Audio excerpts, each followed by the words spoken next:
Hello বন্ধুরা, কেমন আছো তোমরা সবাই? আশা করি অনেক অনেক ভালো আছো। তোমাদের আশীর্বাদে আমিও ভালো আছি।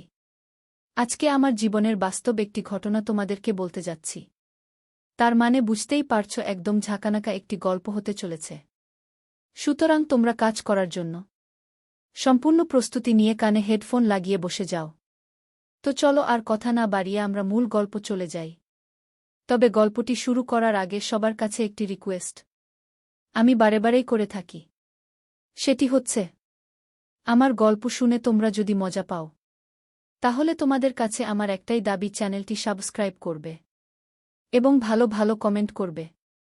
আর যদি আমাকে কারো ভালো লেগে যায়, তাহলে কমেন্ট বক্সে ভালো ভালো কমেন্ট করবে। যার কমেন্টটি আমার পছন্দ হবে আমি তাকেই নক দিব। কথা শেষ করে নিজের রুম থেকে ফুপ্পির বাসায় যেতেই ফুপ্পি বলল, রোদমানে আদ্রকে এই হরলিক্স এর গ্লাসটা দিয়ে আয়। আমি গ্লাস নিয়ে আদ্র ভাইয়ার বেড সাইডের টেবিলে রাখতেই কল এলো আমার ফোনে। তো রিসিভ করেছু হ্যালো কি বলতেই ওপাশ থেকে বলল, হ্যালো মেঘ, আমি অয়ন আহমেদ, তোমাদের ইংরেজির টিচার। আমি হেসে বললাম, oh sorry sir, number save করা ছিল না তো তাই চিনতে পারিনি। উনি হেসে বলল, না না, সমস্যা নেই। তুমি কলেজে আসো না কেন? আমি হেসে বললাম, আসলে আমার বাসায় একটু সমস্যা। আদ্র ভাইয়ার দিকে তাকিয়ে দেখলাম উনি তীক্ষ্ণ দৃষ্টিতে আমার দিকে তাকিয়ে আছে। আমি কিছু বলতে যাব তার আগেই আদ্র ভাইয়া আমার কাছ থেকে একটা টান দিয়ে ফোন নিয়ে বলল, রোদের বাসায় সমস্যা। ওর সমস্যা শেষ হলে ও নিজেই কলেজে যাবে। আর দয়া করে ফোন দিয়ে বিরক্ত করবেন না। আর ওর খোঁজ নেয়ার জন্য ওর ক্লাস টিচার আছে কি বলেই ফোন কেটে নাম্বারটি সাথে সাথে ব্লক করে ফেলল।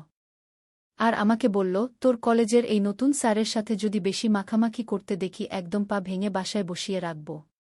আর যদি নাম্বার আনব্লক করার চেষ্টা করিস তো এর ফলাফল ভালো হবে না। মানে ভালোর মধ্যে হঠাৎ এমন রেগে গেল কেন আমি বুঝতে পারলাম না। তাই কিছুটা বিরক্তি নিয়ে জিজ্ঞেস করলাম, কি সমস্যা আপনার? একটা ছোট ম্যাটার নিয়ে এত ওভার রিজেক্ট কেন করছেন? টিচার হিসেবে উনি ফোন দিয়ে জিজ্ঞেস করা কি অপরাধ? আদ্র ভাইয়ার মুখ লাল হয়ে গিয়েছে। উনি রেগে গেল, ওনার নাক গাল লালচে হয়ে যায় আর কপালের সাইডের একটা শিরা একদম সুস্পষ্টভাবে বোঝা যায়। দেখেই বুঝতে পারলাম উনি প্রচণ্ড রেগে গেছে। বাট কেন আমি জানি না। আদ্র ভাইয়া বেশ উচ্চস্বরে বলল, অবশ্যই অপরাধ। তোর ক্লাস টিচার ফোন দিবে উনি না। হঠাৎ তোর ওনার উপর এত দর্দ কেন? আমি কপাল কুঁচকে বললাম, ভালো হয়েছে আমার দর্দ। আপনার কি তাতে? আদ্র ভাইয়া বলল, আমার অনেক কিছু আসে যায় তাতে। তোকে সব বলতে হবে নাকি? আমার ফোনটা চার্জ দিয়ে রুম থেকে বিদায় হই। আমি মুখ ভেঙিয়ে বললাম, চাকর পেয়েছেন, নিজে দিয়ে নেন। ও আমি তো ভুলেই গিয়েছিলাম আপনার পা ভাঙা। আমার সাহায্য ছাড়া আবার চলতে পারবেন না। ভালো করে যদি বলেন ফোন চার্জ দেওয়ার কথা তাহলে আমি চার্জ দিয়ে দিব গো। ও তাই, ভালো করে বলতে হবে। রোদ বেবি, দয়া করে আমার ফোনটা চার্জ দিয়ে দাও প্লিজ প্লিজ বেবি। যা এবার চার্জ দে ফোন। নিচে এসে দেখলাম বাসায় গেস্ট এসেছে, আদ্র ভাইয়ার চাচা চাচিমা আর ওর ডাইনি চাচাতো বোন অনিমা। সবাই অনি বলে ডাকে। একদমই গায়ে পড়া টাইপ মেয়ে। পারে না তো আদ্র ভাইয়ার কোলে উঠে বসতে, যদিও বেশি পাত্তা পায় না। যাই হোক, চিন্তা করলাম এই মেয়েকে একটু রাগানো যাক। আমি আদ্র ভাইয়ার রুমে আবার ব্যাক করলাম আর বললাম, উঠুন শোয়া থেকে। কি একটা অবস্থা করে রেখেছেন নিজের, ফ্রেশ হন, ছাদে যাব।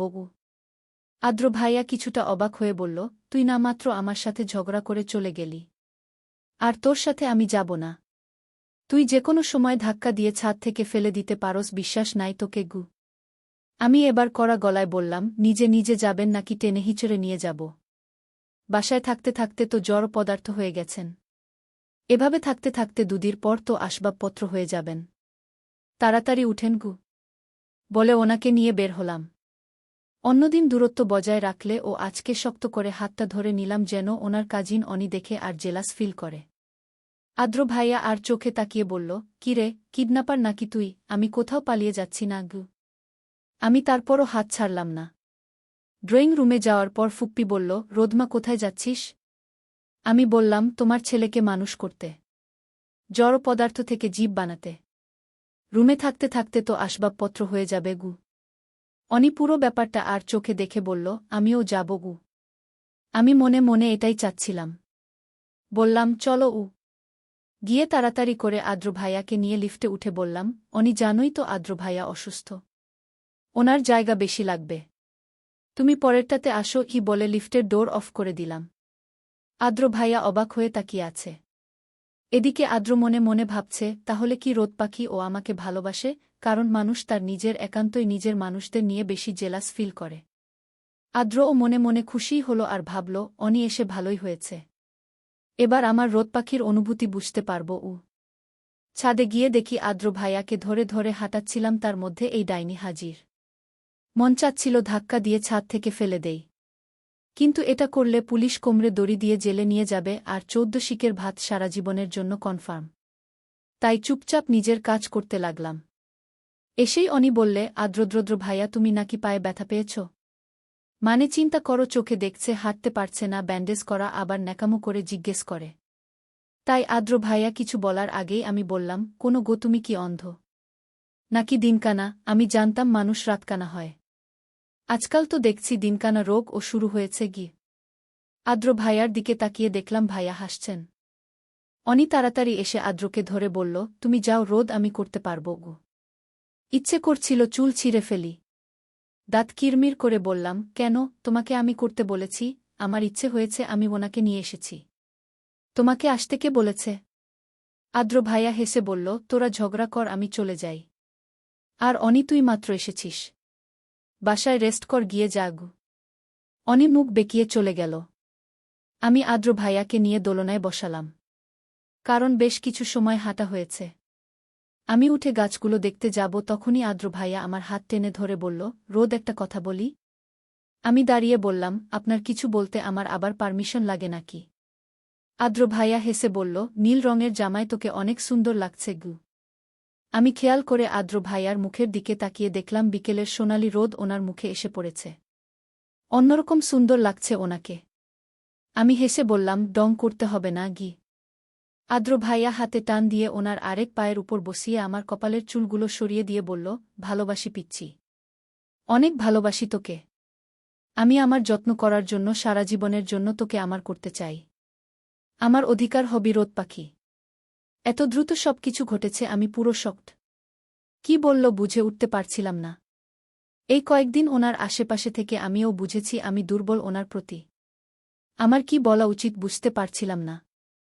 তাই হাত ছাড়িয়ে উঠে চলে যেতে নিচ্ছিলাম, তখন পিছন থেকে আদ্র ভাইয়া ডাক দিয়ে বলল, এই পা নিয়ে আমি কিভাবে বাসায় যাব?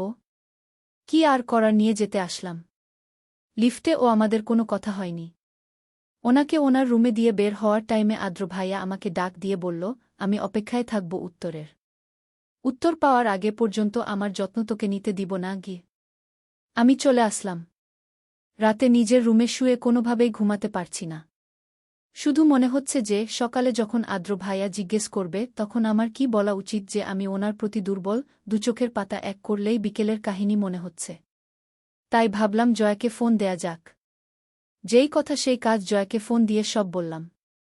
জয়া বলল, বইন তোর ভাইরে বল জাস্ট আমারে কোলে বসাতে হইবে না, শুধু বলতে যে ভালোবাসে।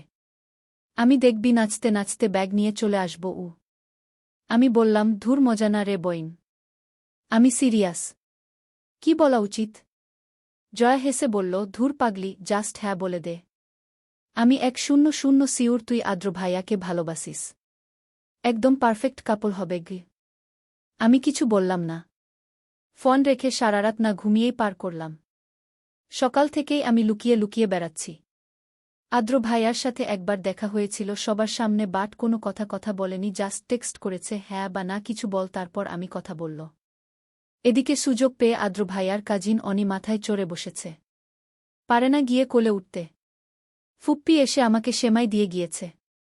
আমি এক সাইডের সোফায় বসে সেমাই খাচ্ছি। বড়রা সবার একসাথে আমাদের বাসার ড্রয়িং রুমে বসে কথা বলছে। আর আমার সামনেই আদ্র ভাইয়ার 2 পিচ্চি কাজিন খেলতেছে।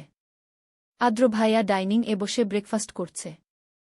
অনি গিয়ে বলল, ভাইয়া আমি তোমার জন্য নিজ হাতে আলুর দম বানিয়েছি, খেয়ে দেখো কেমন হলো গো। আমি তাকাতেই আদ্র ভাইয়া বাঁকা হাসি দিয়ে খেয়ে বলল, ওয়াও টেস্টি, তোমার হাতে ম্যাজিক আছে, অনেক ভালো হয়েছে গি। আমি দেখে ও ইগনোর করলাম, ভাব নিলাম যে আমি দেখিনি। হঠাৎ আদ্র ভাইয়ার ফোন বাজছে। সবসময় ফোন দূরে থাকলে আদ্র ভাইয়া আমাকে ডাক দিয়ে বলে যে, পিচ্চি গিয়ে ফোনটা নিয়ে আয়। কিন্তু আজকে অনিকে বলল, অনি ফোনটা নিয়ে আয়। মানে নিজেই প্রপোজ করে নিজেই ইগনোর করছে।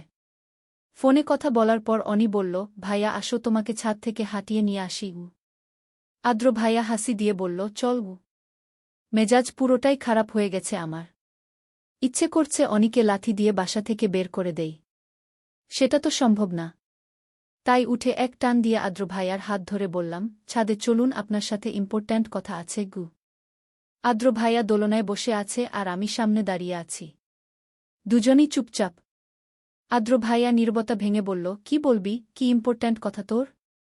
আমি গলা ঝেড়ে বললাম, আপনি প্লেবয়, আমি জানতাম না। কয়জন লাগে আপনার? আপনার কাজিনের কথা না হয় বাদই দিলাম। মিথ্যে কেন বলেছেন আমাকে?